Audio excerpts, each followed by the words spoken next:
nous suit de quelque part, bien des bonnes choses à vous. Et là aussi notre concert de la RTNC, voilà, salutations à vous, Dex Swahili. Allez, porte-toi bien. Merci à Moron Djambé, et merci aussi déjà là à Lenka Bongo. Doudou Montiri qui vous retrouve pour ce numéro très très spécial, parce que ça fait couler beaucoup. Si ça vaut d'encre et de salive. Moi, je pensais que c'était impossible de faire un lato français. Au routine dans les States, vous savez, c'est jour à combien? Bon, depuis le confinement et ça, Maki, tout ça, on a des deux hommes Mexico. Bah, c'est jour dans les States, qui vient. Oui, ça va plus ou moins.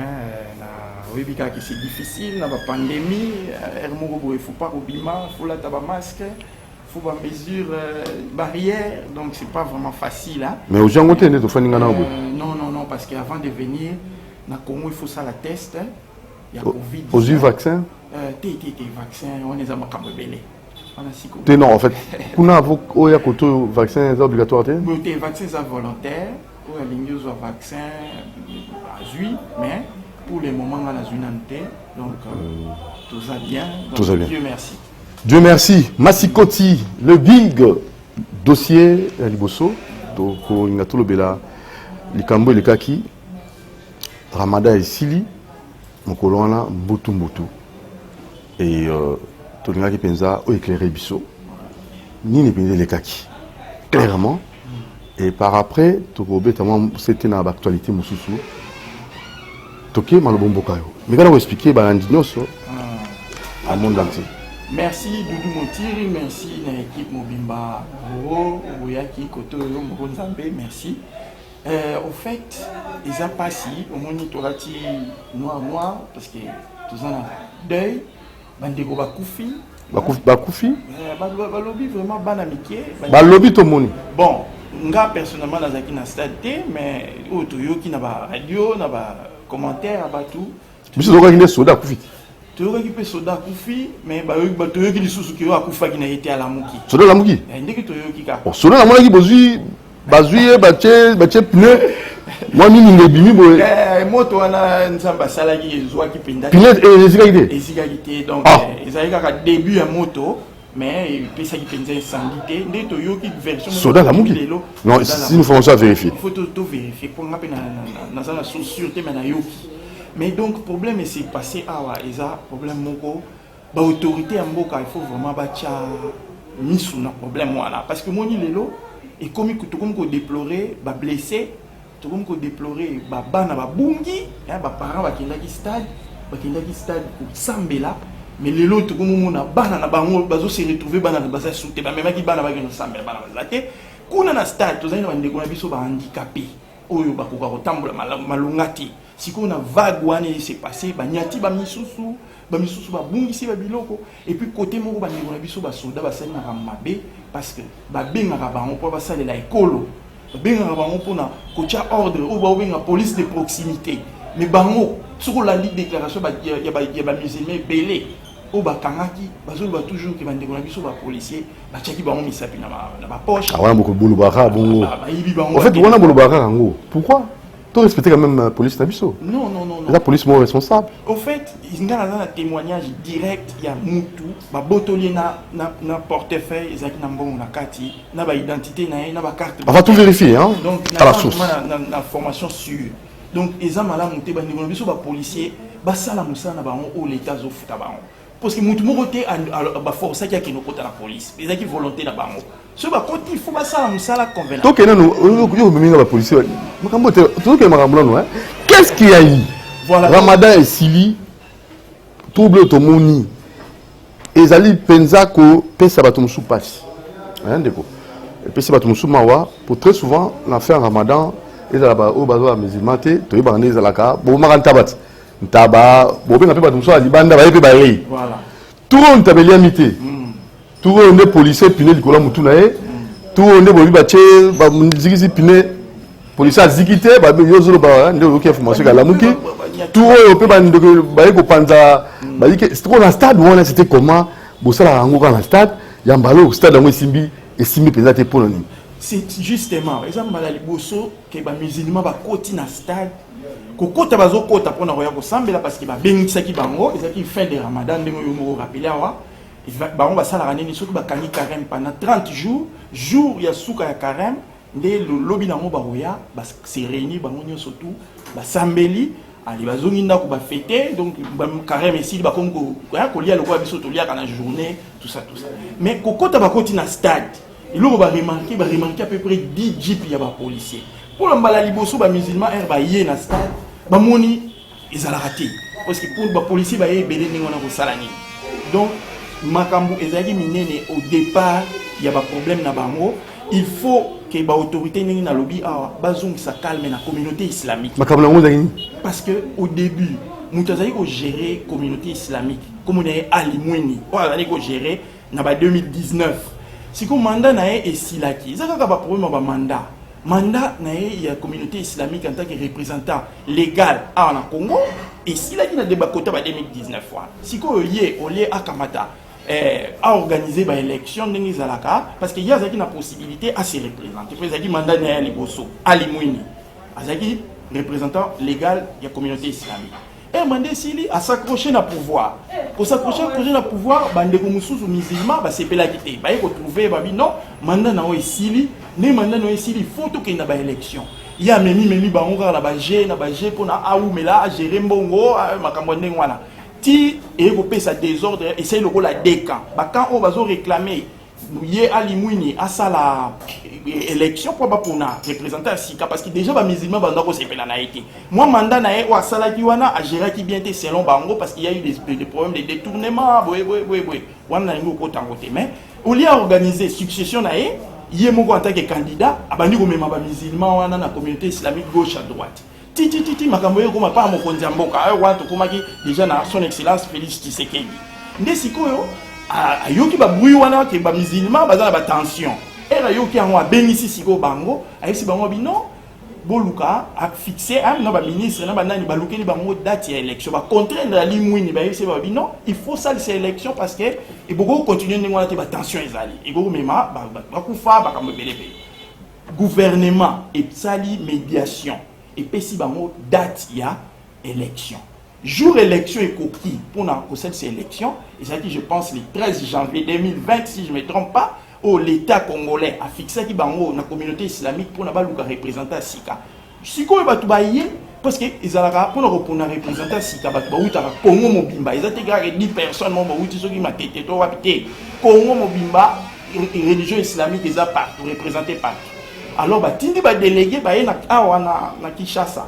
donc ba na Kinshasa au lieu d'élection salama groupe wana ya Ali Mwini ba boyi ko salisa ba élection malgré recommandation il y a ba autorité congolaise bango ba bendani alors bato ba yaki ba uti Congo mbamba ba lobi non ba salaki na assemblée générale na bango ba bi non biso toko se déplacer pas pour rien bango so ba boyi élection ba kimi etali bango groupe ba tikala ki wana ba uti Congo mobimba ba sala élection ba yeko pona mutu moko a gagné kuna comme na Jibondo nde il a gagné abimi lokola représentant officiel ya islam na Congo comment nani Jibondo donc sikoyo yetango abimi sikoyo groupe wana ba yeko benga ba membre na bango ote to reconnaître élection wana te bango bakimaki mais après ba lobi non biso to reconnaître élection à Jibondo te biso to fixer date élection na biso 3 mois plus tard donc je pense vers mars bango ba yeko organiser élection na bango groupe bakimaki ya ba Ali Mwini et consort entre autres mutu mo so wana Abdallah Mangala yezalaki pe na bango na ba Ali Mwini bakei pembeni après 3 mois bango pe ba ces élections na bango mais jour assemblée générale et salamaki na janvier le 13 janvier ba gouvernement tindaki représentant il y a ministre et la justice je crois ba représentant présidence de la république bazalaki wana ba assister à l'assemblée générale tindenge ba désigner Jibondo comme représentant officiel na bango mais parti au bakimaki wana baza ote biso to makambo wana ti bango siko le 5 mars je pense baki basalisi élection na bango ko salisa siko basalisi élection na bango bazalaki ndokola deux candidats moko Ali Mwini mususu wana Abdallah Mangala bango siko ba ko salisi élection au lieu siko ba résultat bimi ba ko récolter ex aequo c'est-à-dire Abdallah a eu 129 voix et puis Ali Mwini a eu 129 voix. Si l'élection ici, quand on a la kimaki, on a ba envie balé. Bah juste 129, 129. Comme si on potana, on n'a pas comme représentant. Pour parler bimi, pour parler, mutumoka yo bimi ça idée ote selon les musulmans ceux qui besoin d'exéco boyer, il faut les plus âgés d'azwa. Nesiko yo alimuni ayeko tika ayeko abandonner à céder Mangala place. Mais si la communauté islamique est comment ils ont fonctionné dans deux côtés. Côté moko ba Djibondo, côté moko si Mangala lokola bandima qui est dans l'exéco wana Mangala pa bien si mutu nae. Mais si on a un siège de la communauté islamique, on a Djibondo nde azala. Mais si on Mangala a un vieux routier à Salaka, les musulmans déjà Mangala y a Salaka représentant Erakala à Sala demanda. Mais demanda na ewana bilan na selon les musulmans ou na solo na bango balobi ke bilan Abdallah ezaki négatif. Azalaki même na siège kuna atikala takotonga ta toilette té. Là, vous avez vérifié ça? On a vérifié, mais on a yoki. Non, bilan négatif, donc les musulmans sont mais Moutousso, c'est l'idée mandat. Pour nous, nous avons et puis, bilan, on a bilan controversé. Pour nous, nous avons. Alors, Mangala, c'est quoi? Comment on s'en est? Il y a un politicien, un sillage, un politique, un réseau. Comment on s'en est? Nous avons une invitation que vous n'êtes pas président de la République. Non, nous connaissons la communauté islamique, il y a une réunion et le gars, il y a un réseau a intercepté l'invitation à Mangala Bimi. Au côté de Djibondo, Atigali qui dit. Qui dit toujours. Donc Mangala, c'est quoi? Mais ce qui bato apoto kuna babengi Arabie Saoudite batindaka toujours et pas Djibondo. Mona Djibondo ke Égypte, ke Arabie Saoudite, ke boy. Mais où est l'état ya bissoir, so ga invitation, au mona Mangala zui. Donc tout blindé banda place wana parce que ba dirigeant ba komi loko la deka. Djibondo na Abdallah Mangala. Nde omoni sikoyo tension wana eke OK arrêté ministériel. Il y a Djibondo batinda ki pas un ministre Tunda a signé. Ministre Tunda zaki na la mesa na arrêté ministériel pour nous reconnaître siko Djibondo officiellement parce que l'élection de salami Djibondo ba élire mais azana documenté. Le document na ekendaki na pas un ministre Tunda à l'époque. Tunda on a signé Tunda ndenge toyokaki azuba appel et outi à gauche à droite et côté li Tunda ndenge toyokaki. Tunda ko signé document. Ça prend avec beaucoup de réserves, non? Avec beaucoup de réserves mais ça solo toyokaka ngapi na bien on a conditionnel. Si Tunda ba yo suspendre Tunda ke document tikala na mesa. Alors ndenge za wana Djibondo za na documenté Abdallah pas za na documenté. Donc ce qu'il faut ça nini ba bande de élection. En fait avant tout ça conclut to kena nous nalika Moscou à stade. Yango sikoyo nde et place mobulu eko. Donc ba kondi bazami balé. Ba kondi bazami balé. Bazape légalité selon yo. Selon la légalité zali parce que le président de la République a fait ça qui bango date parce que tant conflit bandaka président a dit ça qui bango qui non bon luka date pour ça l'assemblée générale bon parce que ou azala qui n'a pouvoir mandat et c'est là qui m'a s'accrocher à limouini ndé siko ba ninga ba mandat ko séparer ba yo mandat si il faut kende il peut s'accrocher ndé siko ba tension e bandaka tant ba tension siko e bandi ndé président a dit si bango bino bon luka pe si bango date bina date yo bo fanda bino nyo surtout boyo kana bo eli mukonja sika date wana rekoki bango ba limwini ba kimi élection ba to ba tikala parce que ba to ba uti Congo mobimbe so ga limwini na Abdallah ba kimaki mais ba représenter ba uti Ituri ba uti Maindombe ba uti Matadi ba uti de partout na Congo mobimba siko ba twana ba za ba zo ba ba fandaki ba sali élection ba poni siko Djibondo donc selon ngai Djibondo ndi azali représentant ya islamique parce que yende azo occuper siège na bango ba musulman Djibondo ndi afandaka kuna bureau na yeza kuna. Mais Abdallah yes boazo le bagaza mo konza za na bureau wapi bureau izate yaza na kaka ko intercepter soka le quoi za na ba réseau na niveau pouvoir yazo intercepter ba invitation à pouvoir yabimi soka za makambo ya RTNC au mona Abdallah qui a sali communiquer mais où tu as yoza communiquer islamique donc problème là on siko jour ba fin Ramadan bango ba musulman ba sambela toujours mo konza bango apesa bango communiquer alobi que non to sambela lobby et sikaboy. Et puis, prière, yende mutaro aromsalango, mkonjiwa. Nde siko toyo comme na 22e jour ya Ramadan parce que Ramadan ba sala ki 30 jours. Na 22e jour, Djibondo azui mbongo na ye, ake na stade de martyr pour ba kontinango a fouti lokola $4,000 na ba information toza nango. Fouti $4,000 kuna ba pesa espace ba sala makambo na bango. Nde siko yo a signé ba papier. Mais toyo ko yo lisusu après le 28e du jour parce que tant que on doit jouer à Futimbongo à réserver stade de Martyrs. À réserver. À l'équipe c'est quoi ça les communiqué officiel. À si va diminuer surtout à l'objet que non. Tu ressembles là dans stade de Martyrs ou l'hôtel na jouer espace. Ne siko quand on a mususu o ya Abdallah ni tant ba yoki ne wana ba mo pe ba jouer sur mbongo koleka o Chibondo apesa. Ba ke na mo sous la stade de Martyrs. Ba ko rompre so ki ndenge kaka information to za nango. Pour nga na la qualité maintenant j'ai information ba bi ba corrompre ba pesi mo koleka o Chibondo apesa. Donc nous la émission entre guillemets à vérifier. Ne ba mo ba futi koleka Chibondo ba mo pe ba lobi ke non sikoyo il paraît tant ba ke ndaki kuna mutu wana stade de Martyrs atuni ba bi mais naza déjà na batuna bino ba yaki déjà au calé on va bité biso to ressemble la pe to zaka batu moko to ressemble ensemble nzoka ne ba trompa ki so ebe mutu stade de Martyrs ba pese moi mafuta zo mafuta chakaka boye linzaka manini mais non Yves Kambala na limité Yves Kambala za mutu moko très correct yem to kamba stade de Martyrs. Je doute fort que y ait sala ko pesa kanyaka peut-être ne ulutu loba bakosaki loba te baza moko bayo kosaki toza moko ça oyo le dibiso ba musulman comme la bango bato muta musulman ta oyeba pété voilà bon je prends ça apprendre avec beaucoup de réserves. Voilà alors sikoyo bango baye tour na 28e jour baye ko futa pembo na bango côté ba Abdallah Mangala sikoyo Mangala pa bimita ma futi mbongo na juste soki ba assurance na abimi akeguna abengisi ba groupe na yo balandaka ye que to ressemble là l'hôtel na stade de Martyrs. Donc deux groupes dans le même endroit. Deux groupes dans le même endroit. Oh bah on a raté. Justement yango tiko to ba musulman jour wana ekoki balamuki na tongo ba blati po bango bazaka ba sombi bilamba la bango sika ba blati si bana bango sali ba beauté makamunyo surtout bango wana bakumbami bakomi na stade de Martyrs. Kokota ba okota boy oh batala boy bakomi ko fouiller bango. Oh yaka na sac total elo nyeza la carte babi mento yaka mbula na mbula ezalaka boyete bazo fouiller biso pourquoi oh un kosiko kokota bazo kota ba mona boye DJ petandani babi avant ezalaka boyete tant to yaka osambela ba jipi boye soko ezalaka ba moko mais ezalaka na moti mais comme si bon siko kokota ba koti nde siko place problème e bandi prière il faut mutu moko siko azala leader siko ekomi o alobi ke Chibondo alinga mata batu musu ba chepwa bato Mangala ba chepwa Mangala nga mata bato Chibondo ba chepwa oh nga na opesa prière parce que nous sommes za mukonzi za yondo ko sa prière jour parce que normalement ndenge Chibondo sala communiquer na yende fallait sa prière Mangala personne si communiquer na yende fallait sa prière siko ekomi affrontement nde siko place wana bato ba yeko lobaki non tant ba musulman ba okota ba remarquer boso ba mituka ba comprendre ba bi nde toyoki que Abdallah pasala communiquer donc Abdallah zo luka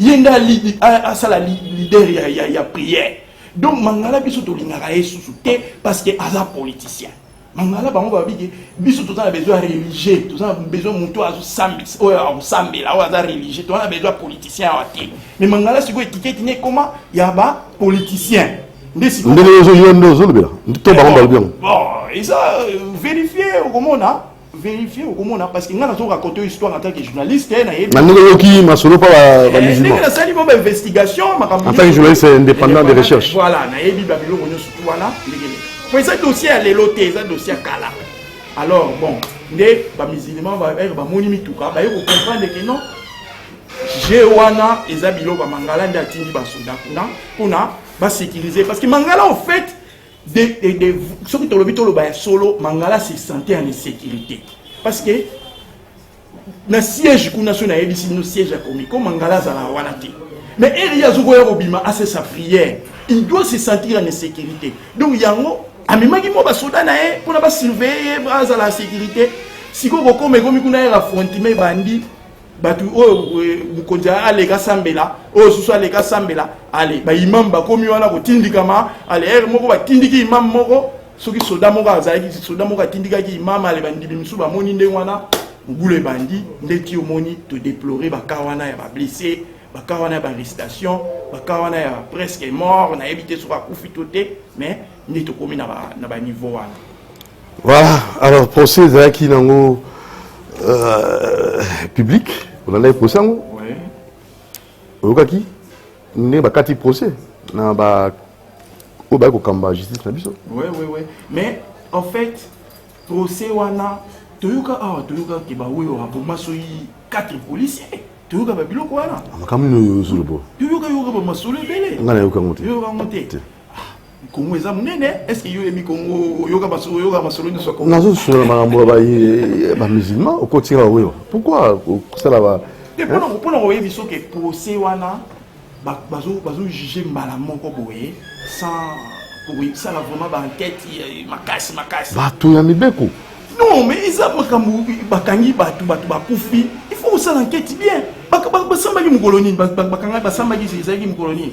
Hier, non pas hier, c'était hier. Directement basali procès. Mais yo pour yo cause mon policier ko tumbama bobi ata kufita la muki. Donc c'est là qui ko chakimete et ça makambo yo. Tout ça na problème pour na état de siège kuna mboko zali na problème na kuna. Ah donc vous pensez que l'Est là, ils ont considéré au fait, vous voulez encore ajouter d'autres problèmes? On est justice, il faut la juste. Si vous avez des bana batukuna, bana mususu baolo bake onga la bamba libanga te bakangie balobi ke yo obamba libanga. Si vous prévenir bango bana ngo mpo mutu moka ya lobi ke nonga na mona ke bamba libanga. Si vous ba ko ça appelle confrontation, balobi ke za yete. Parce qu'avant d'accuser, il faut y avoir des preuves tangibles. Quand on soldat kangi petit moko boya lobi na mona ki ato bamba libanga. Mais ce qui n'endenge au sol na Facebook, image tambola ki ba vidéo, blinga bateli mona te? Non, il y a cas où ezako wana oui. Mais baka msusu ezana mona na preuve. En fait, nous ne prenons pas la place de la justice. Justice c'est musa nango to kende wana te. Mais ni yo vous allez ko déplorer. Nous allons déplorer parce que justice a jugé kaka ba musulman. Et loko esala mieux les ba musulman ba bundi na ba policier. Pour la nini justice a jugé ba policier te. Pour la nini mkonja ba policier a ego répondre te. Pour la nini kaka bato ba kimi ba bandoko ba mama banga ba kaniba. Est-ce que bango ba yaki na intention ba mama banga? Non. Ba yaki na intention ba sambela. Baki na mona idée ko bamba mutu banga ti baki na bineko idée ko tia mutu pinete mais basoda na kiso pe bazana responsabilité munene na kati makambo wala pourquoi kaka bango bazo condamner ba musulman pourquoi il y a des problèmes nanga pourquoi parce que soki soda toyokaki soki basoda batiraki kuna soki pe mama sasi non oyo supposé ba gaz lacrymogène tout ça toyo oyoki na image alors le problème c'est quoi ni notre gosala ni nos senga ba konza mboka pour makamonoso ya boyezo ngate ya mamba solo boyezo kitana boye ya mbina bondimia bato mususu na mususu akana nga njwa kota akoma kosamela koma musulman amona ko banga e komi aboy cette question ko banga te ba musulman baza batu bandeko na biso isa religion ba pona isa teke tout ine ba musulman pour za musulman non isa religion aza libre isa le rôle yo soko sambela na l'église maman ola na sambela na l'église ya mutumo te na sambela na nzambe donc bango pe baza bandimi bazo sambela pe ka nzambe donc il faut te protéger bango isa teke non baza bandeko na biso bazo participer na économie ya mboka oyo bazo participer okuta baza ba médecin okuta baza ba journaliste na boy ba musulman mboko mutu te ok tikuna pour la nini oko ta guerre religion na mboko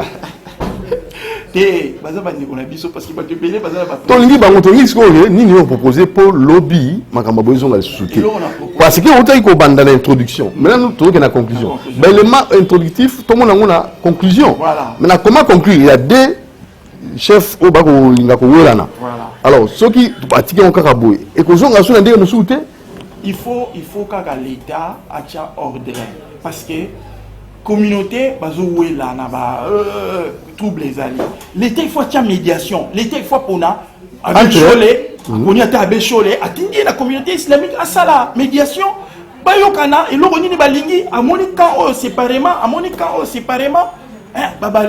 ata abechole ata mkonzi ya église kimbangiste bakoko tinda n'importe qui religieux moko o azali pas n'importe qui mais religieux o azali na notoriété batindi kuna ou bien politicien mutu moko ayebani batinda à ça la médiation bayokana soit ba refaire ba élection pour na ordre et kota pour tika ko déplorer makambo aboyi.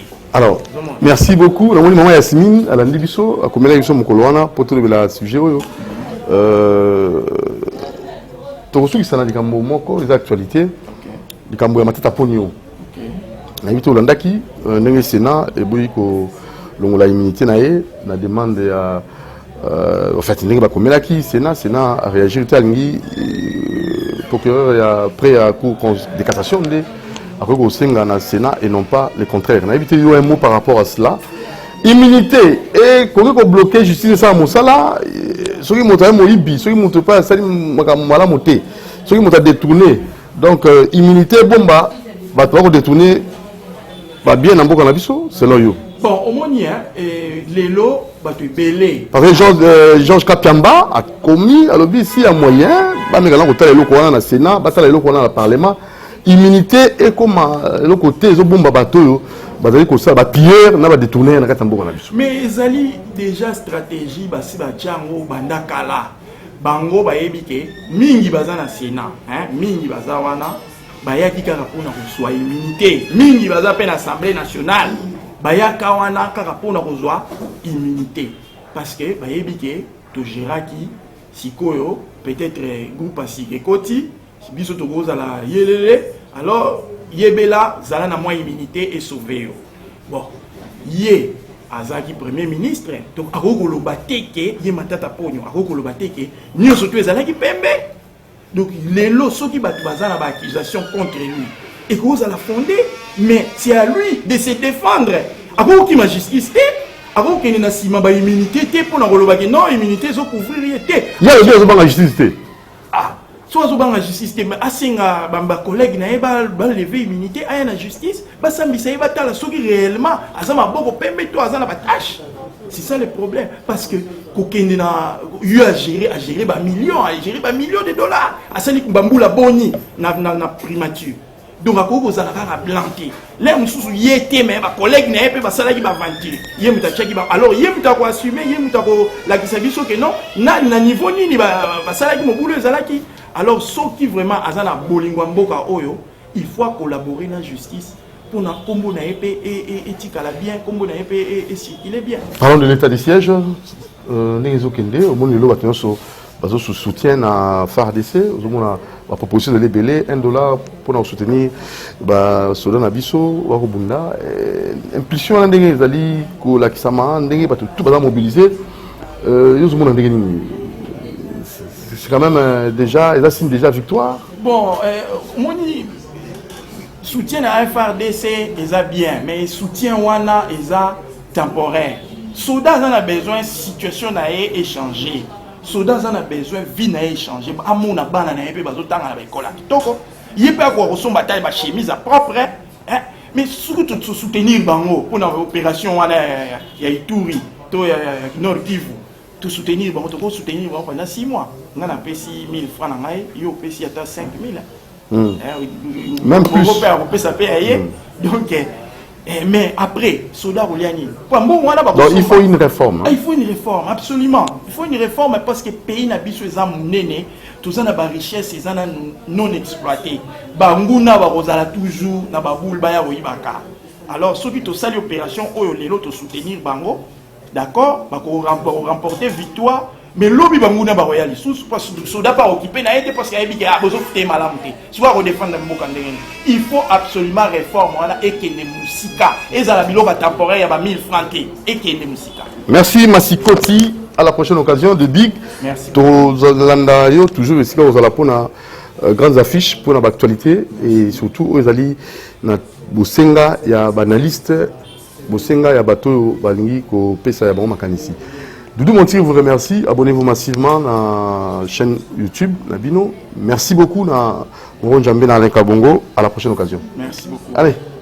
Check.